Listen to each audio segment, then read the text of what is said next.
Wheaton College, located in Norton, Massachusetts, literally in the southeast corner of the state, but figuratively in the heart. 1,700 students go here, all a variety of majors. From humanities to sciences, all students are able to make a name for themselves here on this campus. There's been legends like Bike Man, the McIntyre arsonist, and a more recent Hall of Famer, the Rabbit Guy. A couple weeks ago, I was able to sit down with the Rabbit Guy himself and ask him some questions on how he came into his fame. His name is John Morris, and he's a senior here at Wheaton, majoring in film and new media studies, so automatically I was put on edge. But it's what he told me about this theory of his that really sent shivers up my spine. Can you tell me about this theory of yours? This theory of mine started junior year when we returned back to campus from summer break. I believe President Whelan had just taken office either that fall or that spring. Now, I had spent the semester abroad. Well, no, I hadn't. In Boston. Abroad. I spent the semester in Boston, spring. So returning to campus in the fall, it's the first time I'd been on campus for Whelan's reign, as you will, and couldn't help but notice there was an abundance of bunny rabbits on the Wheaton College campus. And now, I don't know how bunny rabbit populations work. I don't really know how population works in general. I know it's got something to do with trees. I don't really understand rabbits that well. What I do know is Wheaton. Spent 2 whole years here. Well, a year and a half, and a year abroad in Boston.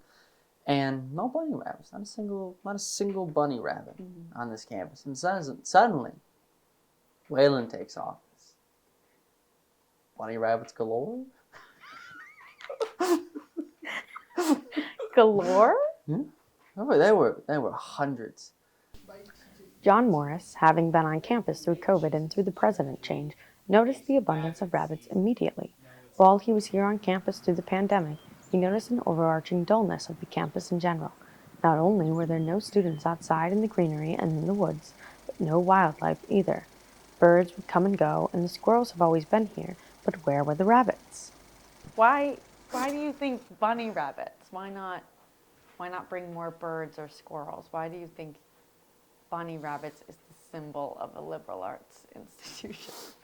Wheaton, for the past couple of years, obviously, has been trying to kind of rebrand itself, figure out how it fits into, I think, the liberal arts space right now. Because if you look at Wheaton College in the past, 250 years of just, when it was a women's seminary, there was a real unifying, I think, identity. There really was like a Wheaton individual, a Wheatonite, a Wheaton person. And now it just seems like Wheaton is a very interesting hodgepodge. It doesn't feel like there's anything unifying us besides the fact that we all go to Wheaton. Like even the disjointedness of all the buildings. I mean, you look at Mars Science Center versus Meneely versus Mary Lyon versus Napton. They could be 4 different colleges, I think. So anyway, new president takes office, trying to maybe figure out what the identity of the school is, and looks around and, okay, well, there's a bunch of schools in the area and liberal arts colleges.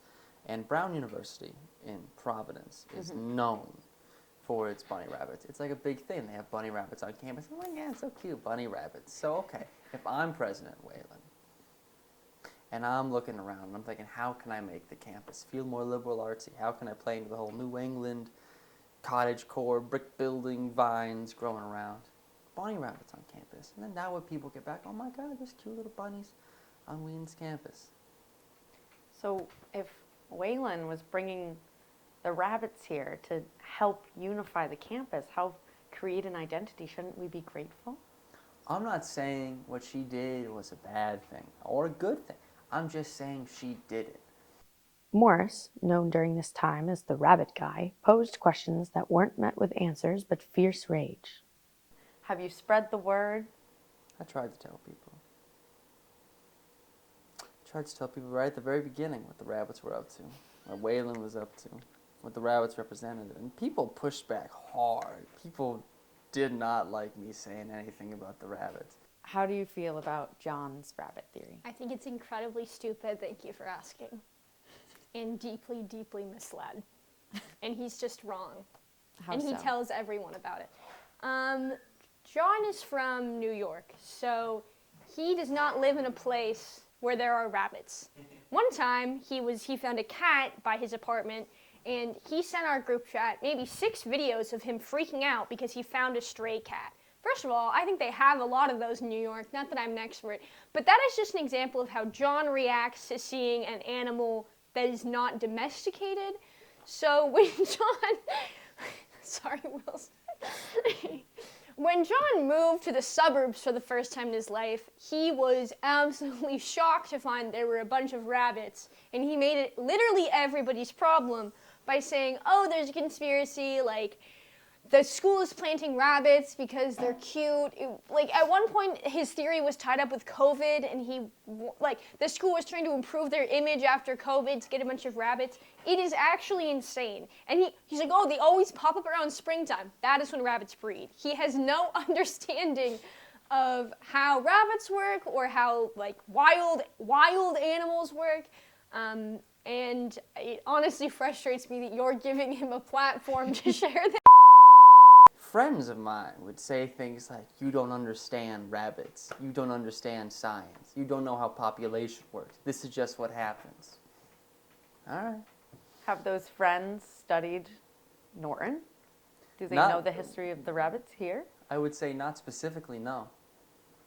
According to Massachusetts Audubon, cottontail rabbits, which is the common rabbit that we see, there is 2 species.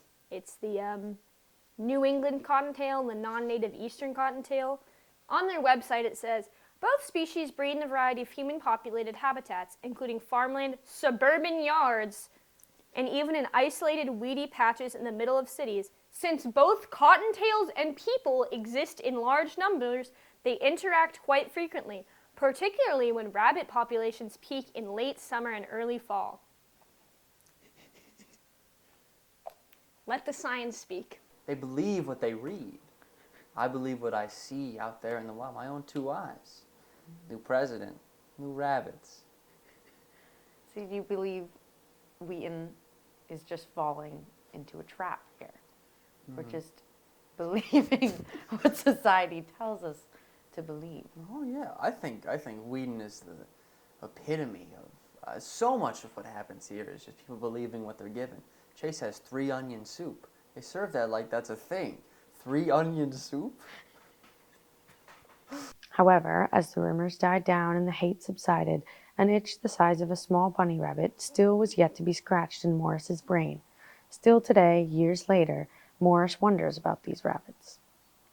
Do you think the population of rabbits then, do you think it's increased to now, or do you think it's decreased? Because personally, I haven't seen many rabbits on campus. Yeah, it's decreased. You want to know why? Because you can't just put rabbits in an environment. You can't just bring animals to an environment that's not there to support them. I think that proves my theory. That suddenly, all these rabbits are dying out or they're running away. So why suddenly, for one little period of time, would there be a bunch of rabbits that have now just dissipated and dispersed? If there were lots of rabbits here, and there were always going to be lots of rabbits here, even if their population grew naturally, wouldn't they all still be here? No. Now you're hard-pressed yet again, once again, to find rabbits. So what happened to the rabbits? What happened Why to the were there rabbits? so many rabbits? Where did they all go? Simple questions, difficult answers. So what's with the rabbits? Did they come here naturally, or were they imported like the palm trees in Barcelona for the Olympics? After speaking with the rabbit guy himself, I have questions of my own, like why won't President Whalen answer her emails? Is it because I tried to access her Gmail account? Who's to say? Maybe she really is hiding something. The rabbits were planted. Yes. It's clear. Yes. Do you think any other animals here have been planted? I don't, this is a separate aside, but people are really into birding now. I don't know where the hell this has come from, but so many people I know are so into birding. You think the birds are planted? You think they were brought here as a second identity The bringer? second wave. The second Rabbits wave. didn't work. Now we have to do birds. Birding is working. Birding is working. People are loving the birds. They're flocking, if I may use that word. I would like birds of a feather flock together. And with birding becoming so popular, one can't help but wonder why they're asking us to look up, look to the sky, when really what's going on the ground is the disappearance of the rabbits that were brought here by the school. It's all distraction. What's really going on? That was good. Thank you. That was really well done. Thank you. So Wheaton College, Massachusetts, a small liberal arts school located in the smallest town possible, but holding the biggest secret.